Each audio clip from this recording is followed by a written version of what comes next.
Welcome back. We were discussing characteristic function and its properties.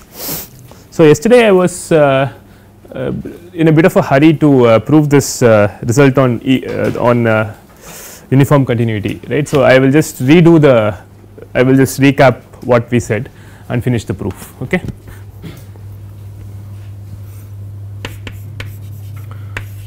So, C x of t is the characteristic function of x, okay, of some random variable x.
And C x of t is a non-negative kernel.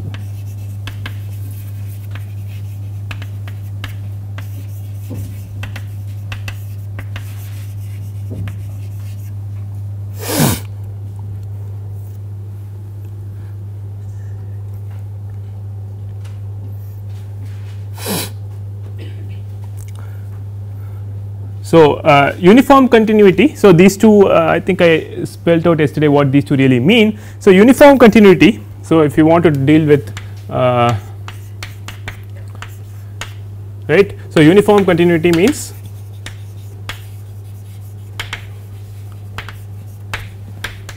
for all t there exists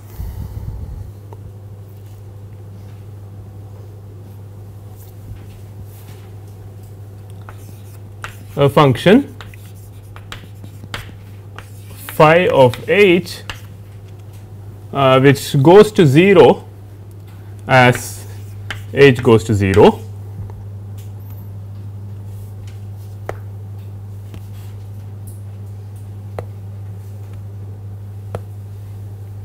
Actually, h can go to 0 like that as h goes to 0.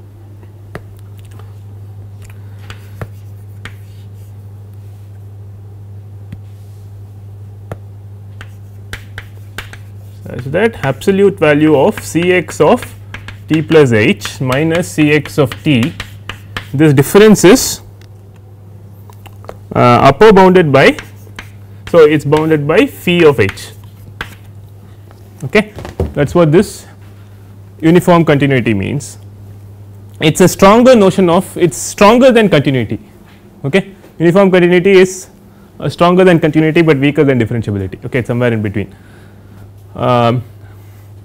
So, this really means, so continuity means that this difference goes to 0 as h goes to 0, but equicontinuity means that regardless of what t is, I can uniformly find an upper bound for this difference. That is why it is called uniform continuity, right. So, this difference does not really depend on t, it is bounded irrespective of t, see what I mean. So, that is why it is called uniform continuity.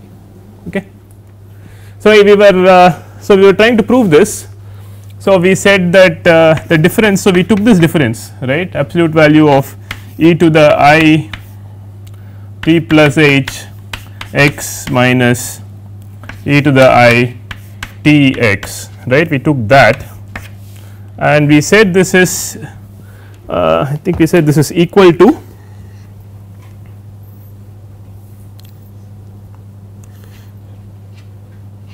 so okay, we said this is less than or equal to expectation of the absolute value of e power I h x minus 1, right. We got till here yesterday, right.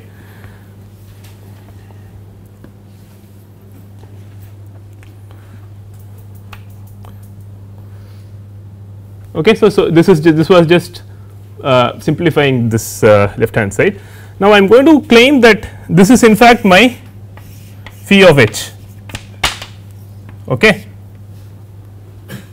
and I have to show that this phi of h goes to 0 as h goes to 0, correct. So now the claim is that, so I want to send, so I want to put limit outside here, right. First I am going to establish that the random variable inside, let me call this random variable some y of h for lack of better notation, okay. Let me call this y of h, okay.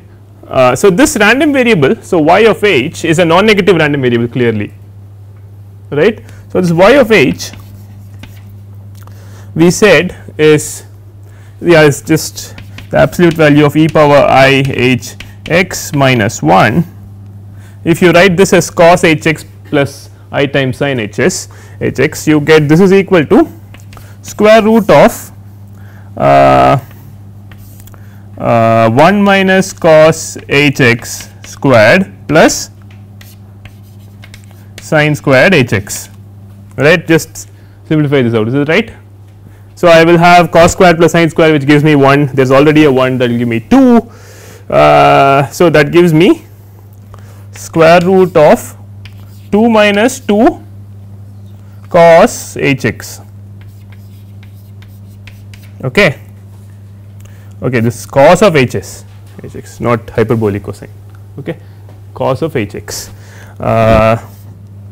So this on further simplification, so 1 minus cos is 2 sin square h x by 2, right. So that if you do that identity, you get 2 times absolute value of sin h x over 2. So that is my random variable, y of h is nothing but twice sin h x over 2, okay. Now so that is my random variable. Now I have to show that the expectation of this random variable goes to 0 as h goes to 0, correct. But it is clear that this random variable goes to 0, right, as h goes to 0, this random variable itself goes to 0, correct. But so but absolute value of y h is also less than or equal to 2, right. So this whole thing is less than or equal to 2. So dominated convergence theorem implies that you can take the limit inside, correct, because it is bounded above uniformly by 2, right. Now the sequence of functions, okay, the one thing is the sequence of functions is indexed by h, which is not really a, it is not a sequence in n, it is not a sequence of it is not a discrete sequence, but it does not really matter, right. H is going along any going to 0 any way, but that is okay, right. Dominated convergence theorem applies even in that case. So here you will have by dct limit h tending to 0, expectation of y h is equal to 0, right, which means we have what we want.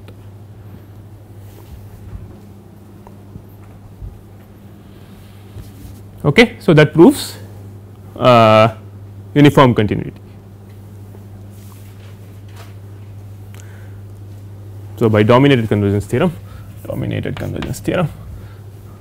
this follows. Okay, so if you are given a characteristic, if you are given a function which is continuous, which is discontinuous, there is no way the function is going to be a characteristic function of any random variable, right, because all characteristic functions are uniformly continuous, okay.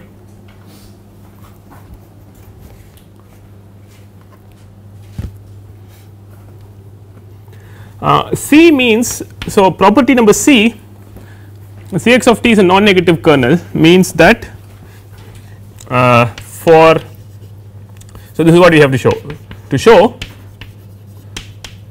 for any n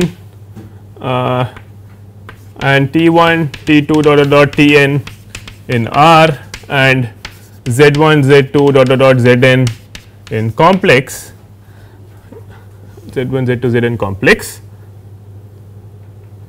we must have that sum over j k z j c x of t j minus t k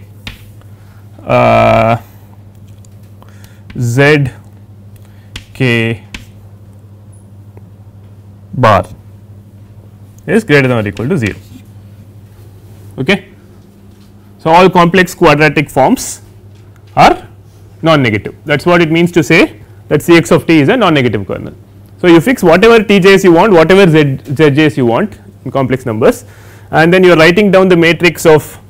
So, you basically what you are doing here is, in other words, so you are writing down, so z1 dot dot dot zn, and then you are writing down the matrix of, so the jkth term here is Cx of Tj minus Tk, okay, and all the diagonal entries will be 1 as we discussed yesterday, and then these are Z1 bar through Zn bar, right. So, you are looking at a complex matrix and basically a complex quadratic form, is not it, and all these quadratic forms have to be non-negative, that is what this says, okay, for any characteristic function. The way you prove that,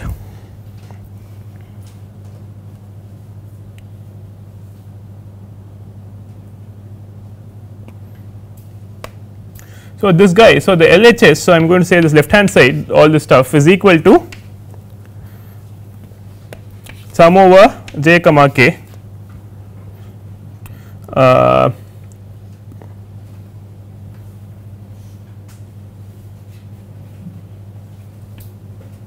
integral zj e power I tj x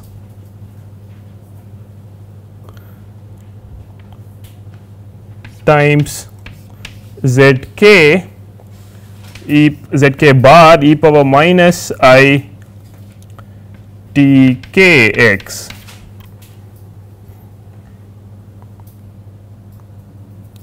d px.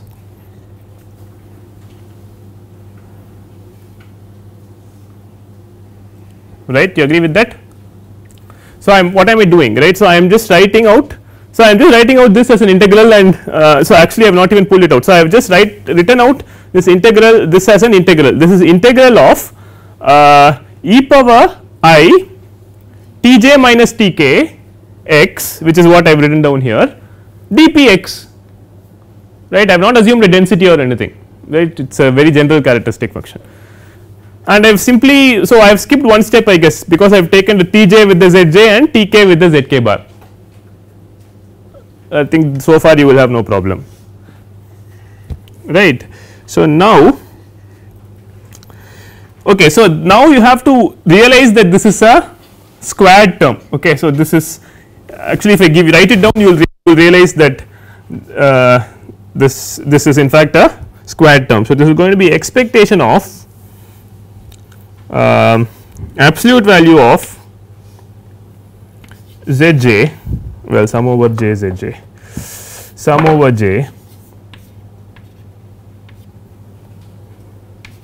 Zj e power I t j x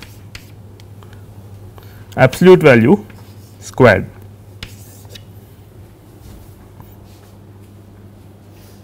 And therefore, this is non-negative.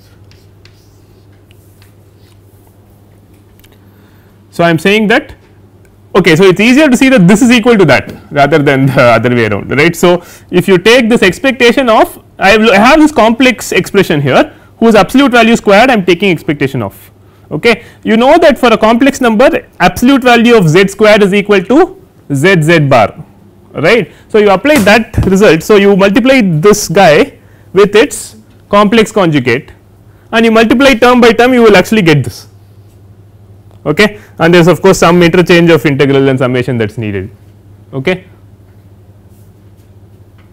Fine. So, you just expand this out as z z bar and you will get this expression, and this is clearly non negative. Okay.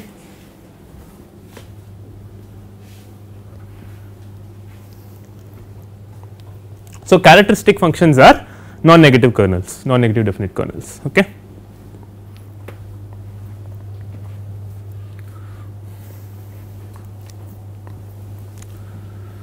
So, these three properties, so there are a few other properties I listed of the characteristic function, right. These three are particularly core properties in some sense. So, I call these defining properties in some sense, right, defining properties of CF. So, these three are called defining properties of characteristic functions. So far we have only proved that any characteristic function has to have this property. What is remarkable is that any function that satisfies these three properties are also characteristic functions of some random variable. These three properties are enough, there is no more further properties that are needed. Okay. The converse result is a more involved theorem, okay. It is called Bochner's theorem, you might have heard of it, Bochner, right. So, maybe I will make a remark.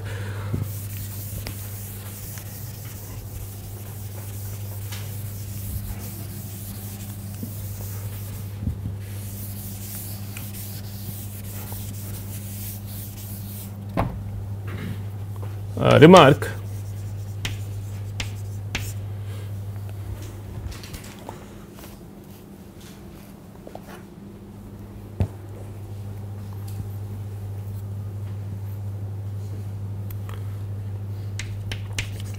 according to Bochner's theorem, Bochner,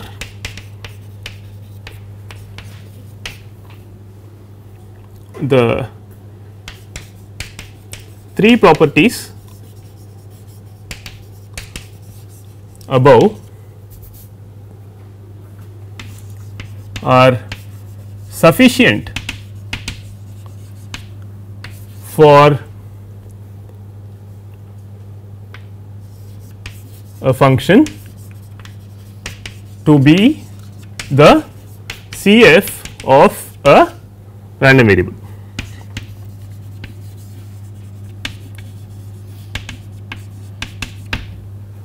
Okay. So, we have proved the forward result, we have proved that every characteristic function must have these three properties. Okay. This is what I am saying here is the opposite, right, there are no further properties that are needed. So, if you manage to verify these three properties, if I give you some function of t, f of t, right, and you manage to verify these three properties, that f of t is necessarily a characteristic function of some random variable. Okay. So, in these three properties are some sense defining properties of a characteristic function, in this sense, actually in the sense of Bochner's theorem. Okay. Which is why, I mean, this is a little hard to digest, you may be wondering why I put this down, right, this for example, this non negative kernel business, it is actually a very core property, although it is a little awkward to state. Okay. So, if you manage, so every Bochner's theorem says that every uniformly continuous non negative kernel is the characteristic function of a random variable. Yes. Is that modulus inside the summation or this modulus square, actually let me, before saying, let me just check it out. I think I made a mistake, summation. So, the absolute value, yes, this is correct, this is correct, okay. And then you, this absolute value square you expand as z z bar, that is it, you will get it. Okay. So, this remark is just for your information, we will not prove Bochner's theorem. Okay.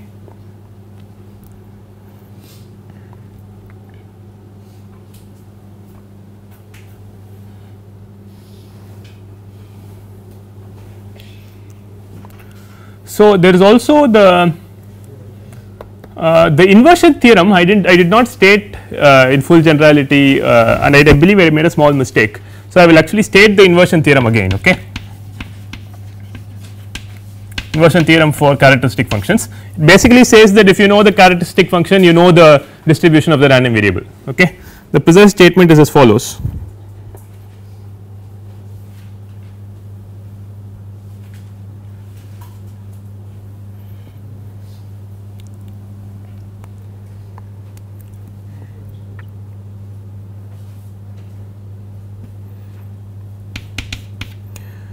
So, these three I am just stating as three results, okay. I am not going to prove them. If x is a continuous random variable with density f x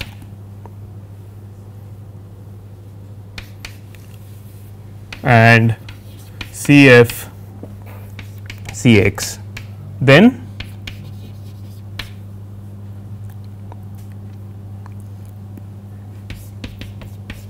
f x of x is equal to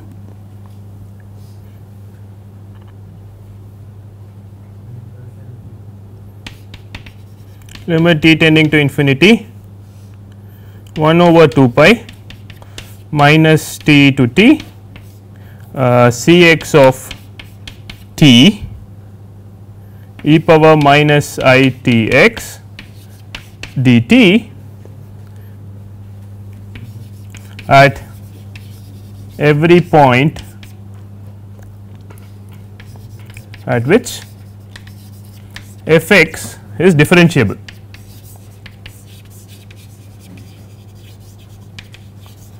I think I said continuous yesterday. Okay. This is what Grimet and Sturzeker has. F x is differentiable. Okay. And this may not, I mean this relation may not hold at points where f x is discontinuous or non differentiable. Okay.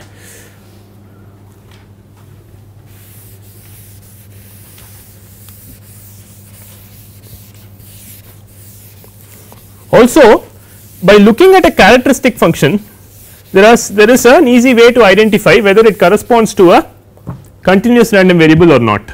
Okay. So, a characteristic function is defined for all random variables, right. So, there is a, let me state number 2, a sufficient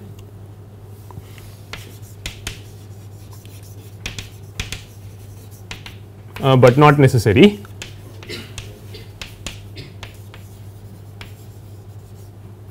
condition for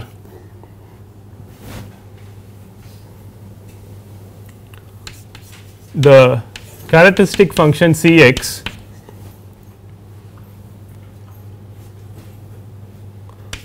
to be the characteristic function of a continuous random variable is absolute integrability. So, basically if you have integral minus infinity infinity absolute value of Cx of t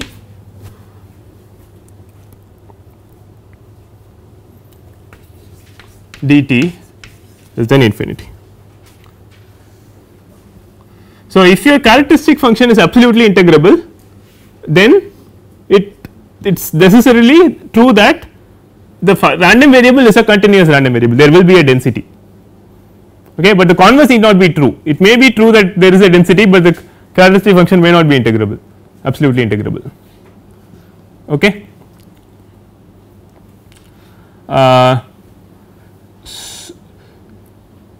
Yeah, so it's a little bit like, so if you are looking at, so you can kind of believe the statement, right. So, if you are looking this at this inverse transform relationship, you will have the absolute value of this is less than or equal to the absolute value of that, which is less than or equal to the integral of the absolute value, right. Therefore, if you have that the integral of the absolute value is finite, you can expect the uniform absolute convergence and hence the uniform convergence of the inverse transform, right. Therefore, the density will exist as a equicontinuous function, uniformly continuous function actually.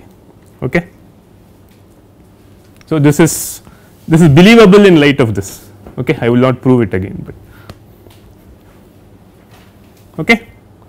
It is not so, you can find examples of characteristic functions which are not absolutely integrable, but still X has a density. Okay, think about if you can see if you can think of such a example. Okay, the characteristic function is not absolutely integrable, but X has a density. Okay. 3. So, the most general inversion theorem is this, right. So, general inversion theorem.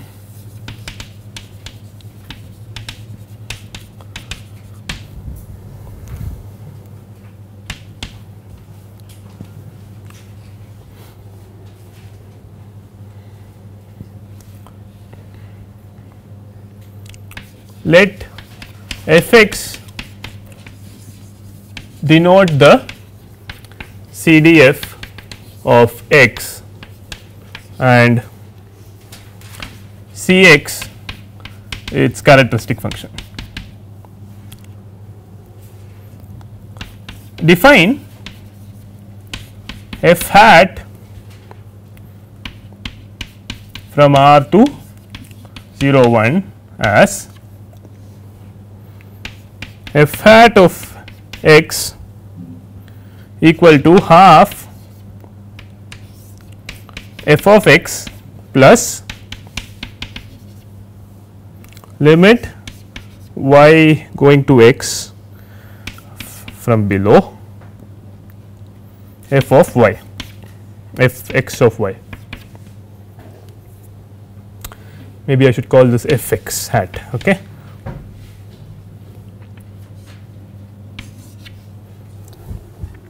Then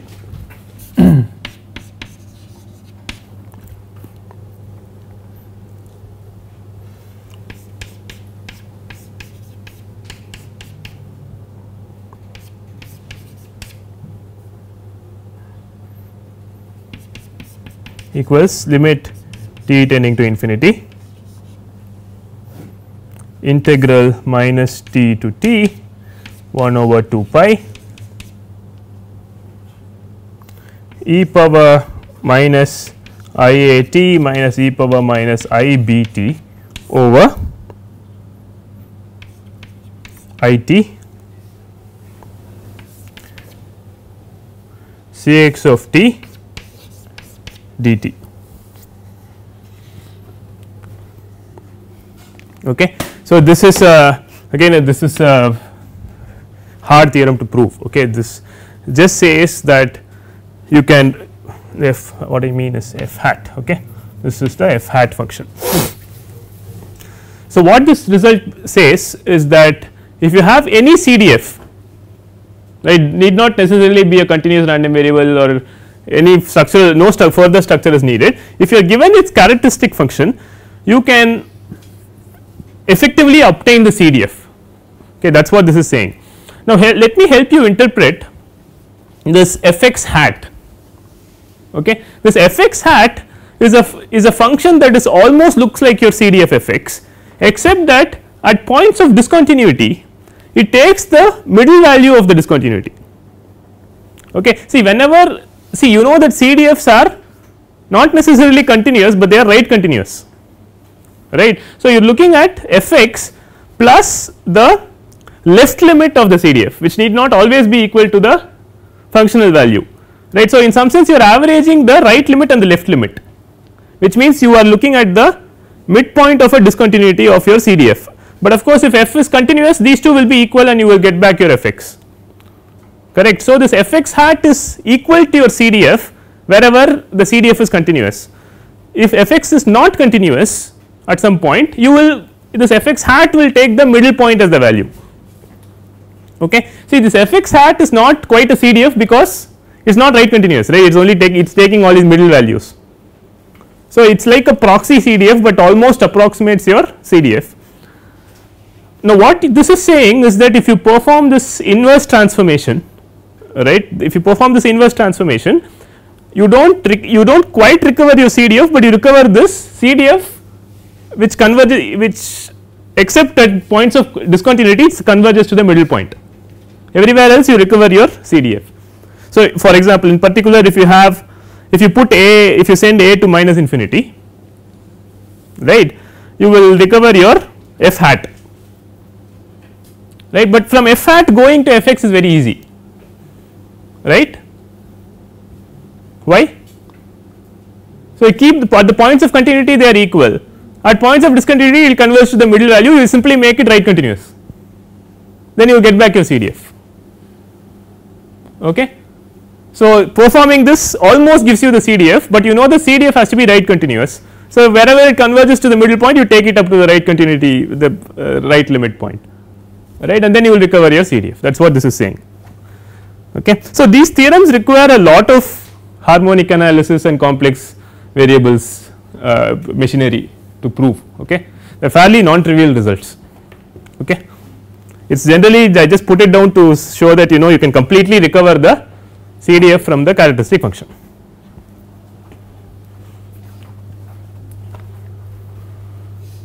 Any questions?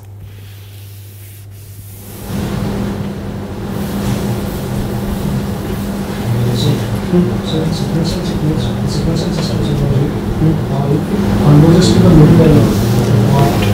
It cannot be discontinuous.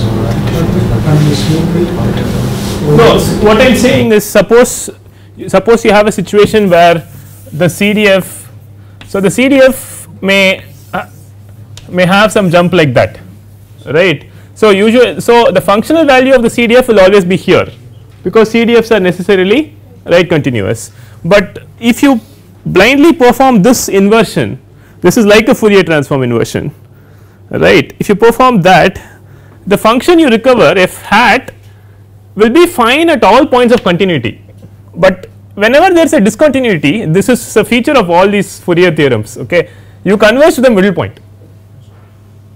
Okay.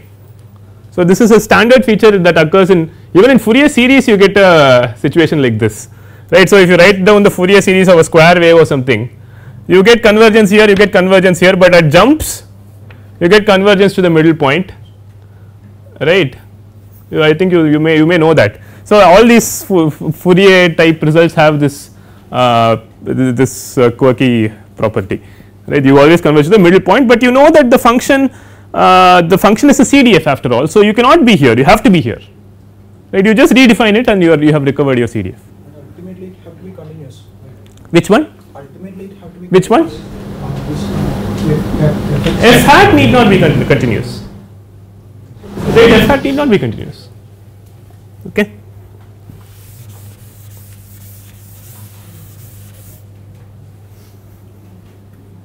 If Cx is absolutely integrable, then it will have some very nice properties, as I said here. If Cx is absolutely integrable, you will in fact have a density which is absolutely continuous. Okay.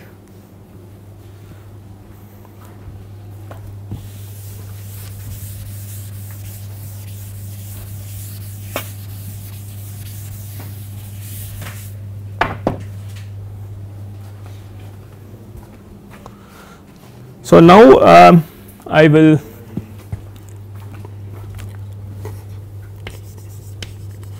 talk about moments from characteristic functions.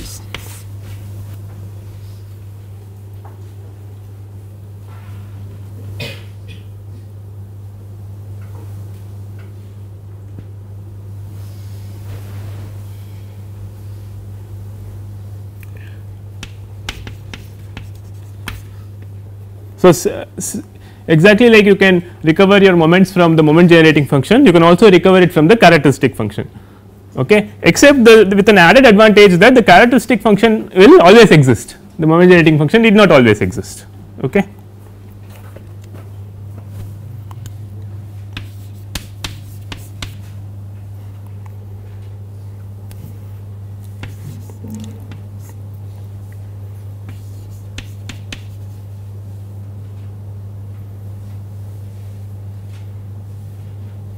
So, let me write it this way: if Cx of t, the kth derivative of Cx of t, okay, this means kth derivative of Cx of t exists at t equal to 0, then expected value of absolute value of x power k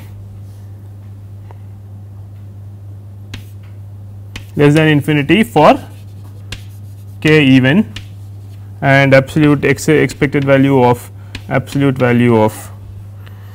k minus 1 is finite,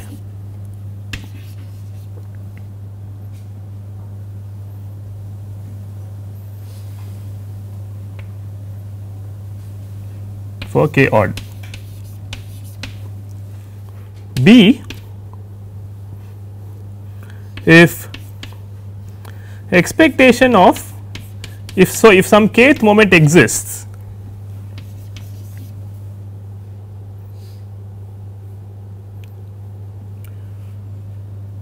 then, so if the expected absolute value of x power k is less than infinity, then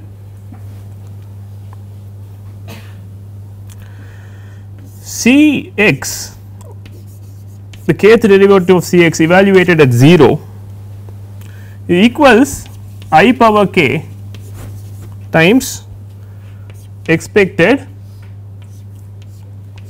x power k. So, the kth moment is kth moment multiplied by I power k is the kth derivative at 0. So, you get this I power k, I mean this is the moment generating function, you do not get this I power k, right, there is no, you have to put this I power k for this characteristic function. Okay. Further, and this is going to be important later, you can actually Taylor expand the characteristic function in terms of its moments. Okay.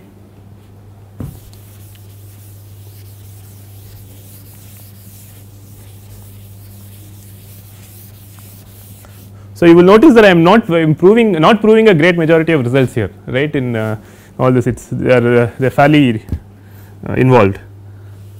So, further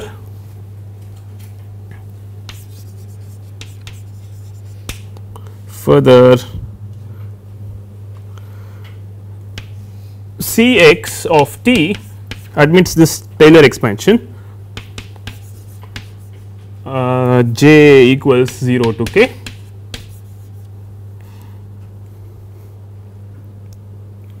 expectation of x power j over factorial j I t to the j plus little o of t power k.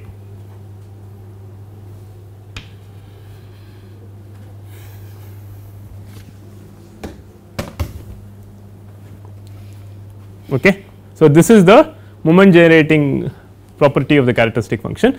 So, you can look at the characteristic function and say whether certain moments are finite or not. So, if the kth, what this part A is saying is, if the kth derivative is finite at t equal to 0, then the kth moment exists for k even, and k minus 1 exists moment is actually finite for k odd.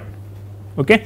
And this part, so you, by looking at the characteristic function, you can say a certain moments are finite, and this part says if your kth moment the absolute value of x power k has finite moment, then you can actually recover expectation of x power k by differentiating the characteristic function k times and setting t equal to 0. Okay. And of course, is an I power k here. Okay. Now, this part of the result says that you can Taylor expand, you can basically Taylor expand C x of t in terms of the moments. Okay. This should not be altogether surprising for you after all, because this is nothing but expectation of e power I t x, right. So, you can write this as 1 plus I t x plus I t x squared over 2 factorial. You can Taylor expand that.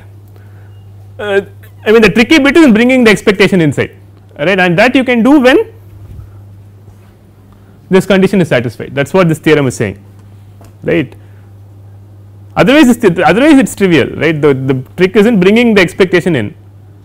Okay. So, you can sum to the kth moment where you know it exists, right, and the correction term is little o t to the k. You know what little o is? Essentially terms that go to 0 quicker than t to the k as t goes to 0. Okay. So, this will be like t to the k plus 1 or some bunch of terms that go to 0 faster than t to the k. Okay. So, this is going to be useful later. Okay. In fact, this is the property that will help us prove some very important results such as central limit theorem and weak law of large numbers. Okay.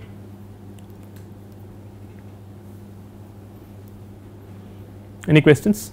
Can you elaborate the significance of that? So, the little o, see, okay, first of all, little, if I say that some function is little o h, right, this little o h means that if you take little o h by h, this goes to 0 as, in this case h goes to 0, that is what little o means. So, little o t to the k means that as t goes to 0, this term goes to 0 faster than t to the k,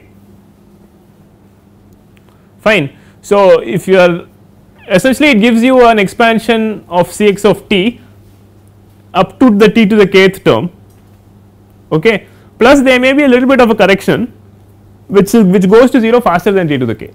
That's not a fixed thing, right? That can be anything. That may not, see, that depends on the characteristic function, right. So, we are saying that as long as the kth moment exists, in this sense, as long as the kth moment exists, the structure of the characteristic function up to the kth term is very well determined by this, by the moment. Beyond that, there is a little bit of a correction term. Okay. Is that the same thing, the computational complexity? Sorry. Yes, this is used a lot in, see, I mean, the computer scientists use this O notation a lot, right. Computer scientists use big O for big O and small o, right. Big O is used for upper bound. So, when you say that some algorithm is like order n squared or something, the number of the number of the time complexity of it is at most like n squared, right. So, the time complexity divided by n square will go to some constant, but in this case it has to go to 0, which means the little o means that it is quicker than what is inside here, it goes to 0 quicker than what is inside. Okay. So, big O and small o are different, okay, and this is a small o. Okay, let me just actually say a small o. Okay.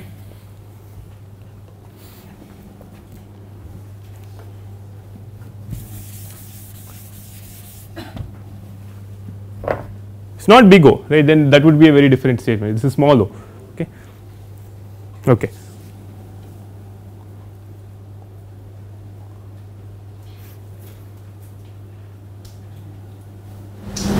Any questions? Okay, so I will stop here.